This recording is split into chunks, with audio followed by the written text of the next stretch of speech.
Hello, I'm Kristen, and this is my Part 1, Chapters 1 through 8 culmination video of David M. Kennedy's and Elizabeth Cohen's 15th edition of the American Pageant. Essentially, I'm exploring why people do what they do, what drives their decision to act, and how that shapes both history and the world. I believe that all actions are prompted by one simple notion, the desire to optimize. Everyone wants something. They either want to minimize or maximize something within their lives or in the world around them. The analytical thinkers and problem solvers in the world are those who are able to identify exactly what they want and what they can change to make it happen. Others do so unknowingly, identifying with what the leaders are able to actually articulate and then following along with their plan of action. The introduction to Part 1 argues that life in the New World gradually made the colonists different, eventually causing them to embrace a vision of their country as an independent nation. Yet, these colonists weren't simply made different, but rather their needs and desires to optimize certain aspects of their lives encouraged a mindset differing from their counterparts in Britain and across Europe. They weren't a different or unique population, but what they wanted to optimize was unique to their situation, thus shaping them into a people with a distinctive mindset that they were able to recognize. As they began to see themselves as a separate entity from Britain, they wished to maximize this separation, whether knowingly or subconsciously, and that is what led to the revolution. Chapter 1 argues that a series of dramatic astronomical, geographical, biological, agricultural, and economical accidents set the stage for the founding of America. Once again, I must debate this. These dramatic events may appear to be accidental in the great scheme of the universe, but in reality, people's desire to optimize logically led to these events.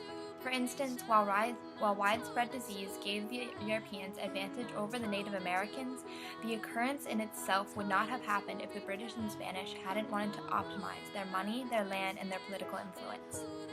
This ties in with the argument in Chapter 2. The British colonies were founded haphazardly by various groups. The only reason these various groups were searching for new land was because they wanted to optimize their power, and they saw colonizing a new territory as the means by which they could do just that.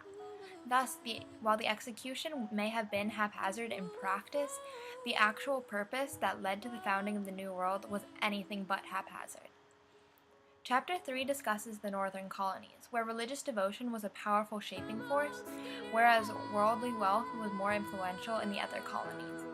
This difference in others culminated and grew due to the contrasting environments the distinctive groups of colonists existed in. The North's focus on family life and values made them want to optimize order and unity through religion. In the South, different aspects of their lives provided them with a different idea of what needed to be optimized. Thus, their values were shaped not just due to a different environment, but how their minds had to shift in order to optimize the aspects of their lives that they valued. Chapter 4 continues this same idea of crystallizing differences between the colonies, arguing that though the colonies remained tied to England and an Atlantic economy, regional differences continued to crystallize, especially slave labor in the South. The colonists in these regions shared some optimization goals, but in the South, in order to optimize profits and production, they increased the use of slavery as a solution. Chapter 5 argues that the distinctive social, economical, and political structures of the colonies led to the American Revolution. This is perhaps the first argument within Part 1 that I can agree with. Yet, it was still more than simply their social, economical, and political structures. It was their social, economical, and political optimization needs and their actions towards optimizing their ideals that made them distinct. Their ability to think as problem solvers manifests from the argument in Chapter 6, that the continuous conflict in colonial America strengthened the colonists' conflict management skills, thus preparing them for their conflict with Britain. Conflict management is essentially another way of saying they got really good at optimization. They began to identify what they wanted to optimize and then recognize exactly what they could control to get there.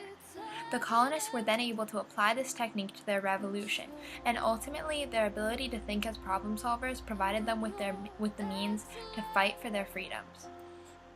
Further, Chapter 7 argues that the change in British colonial policy reinforced an emerging sense of American political identity and helped to precipitate the American Revolution. This is remarkably accurate in that the change in what the British wanted to optimize in the colonies invoked a change in what the colonists themselves wanted to optimize. These two ideals were polarly different, thus reinforcing this separation between the British and the colonies. this us and them mentality. That mentality was pivotal in precipitating the Revolutionary War that successfully separated the colony from Britain. Finally, Chapter 8 articulates this change in what the colonists wanted to optimize and what they did to work towards this optimization. Their path towards optimizing their freedom included plenty of conflict, but they worked with what they were faced with as they got to it, and resulted in exactly what they were trying to achieve: independence. The colonists may not have been aware that absolute independence would be the end result, but their step-by-step optimization was always leading towards self-government and realization of the ideals that they held dear.